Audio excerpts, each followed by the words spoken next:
Hello everyone, welcome back to Jazz Arranging class. Today I'd like to introduce 7 classic tunes that you can arrange for any size group and sell or record without paying any royalties. These tunes recently have fallen into what is known as public domain.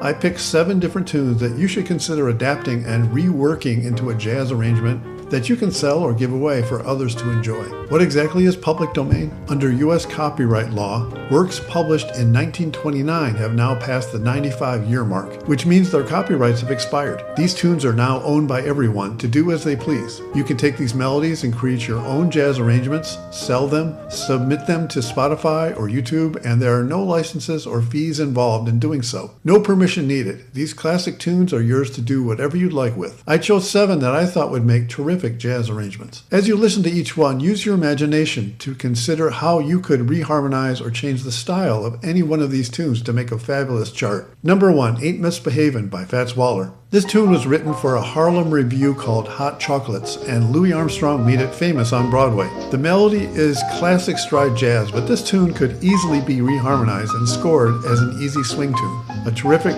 reharmonization of this tune was done by Frank Mantooth in one of his books published by Hal Leonard. Number 2, Honeysuckle Rose, also by Fats Waller. The chord progression to Honeysuckle Rose is one of the most borrowed in all of jazz. Dozens of bebop tunes were written over these chord changes. Keep in mind that when arranging a public domain tune, you have total freedom to reharmonize the melody. I would encourage you to use chord substitutions like tritone subs, chromatic approach chords, and altered dominance. Don't change the actual melody, and always use good taste and restraint when considering your reharmonizations. Number 3, Stardust. This one might be the greatest American popular song ever written. Over 1,500 recordings exist. The tune is actually in ABAC form, which is fairly unusual for the time it was written. The melody is long, winding, and harmonically rich.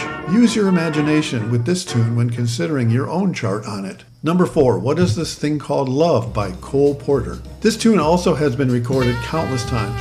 This is the tune Tad Dameron borrowed to write Hot House, a bebop classic. Remember that chord changes do not fall under traditional copyright laws, so I always recommend writing your own melodies over standard chord changes of any classic standard. I've done that many times with good success. Number 5, With a Song in My Heart by Rodgers and Hart. This is a classic tune and would make for a nice, easy male or female vocal with big band or small jazz group. I could see this set as an up-tempo burner type of chart, or even transition to a Latin two-field type of chart. Use your imagination. Number 6, Mean to Me by Fred Ahlert and Roy Turk.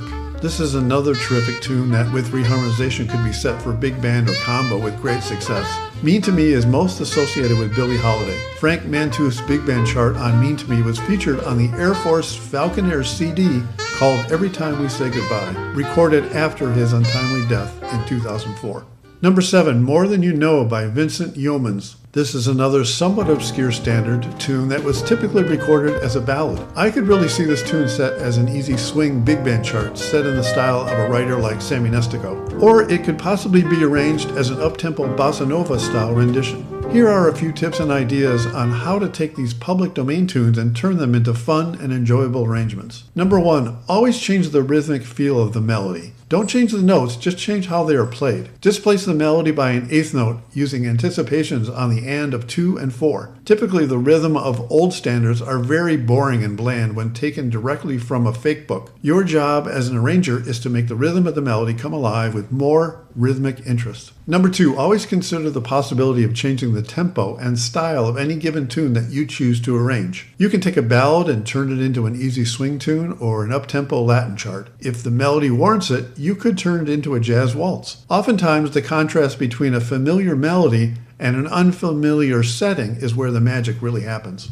Number 3, alternate chord changes. The very first thing I do before writing one note of an arrangement is to go over the original chord changes and add as many reharmonizations as I can to bring the tune's harmony into the 21st century. This is really a necessity since these tunes are almost 100 years old. Harmony has changed over the many decades since they were written. Always consider the use of altered dominance, tritone substitutions, and even chromatic planing when laying out your chord substitutions. With every year that passes, more and more classic jazz standards fall into the public domain. Take advantage of these tunes and try your hand at your own arrangements on them, whether it be for big band or small jazz combo. The only way you'll get better at arranging is to just do it. That's all for today. Thanks for watching, and if you like this content, please like and subscribe.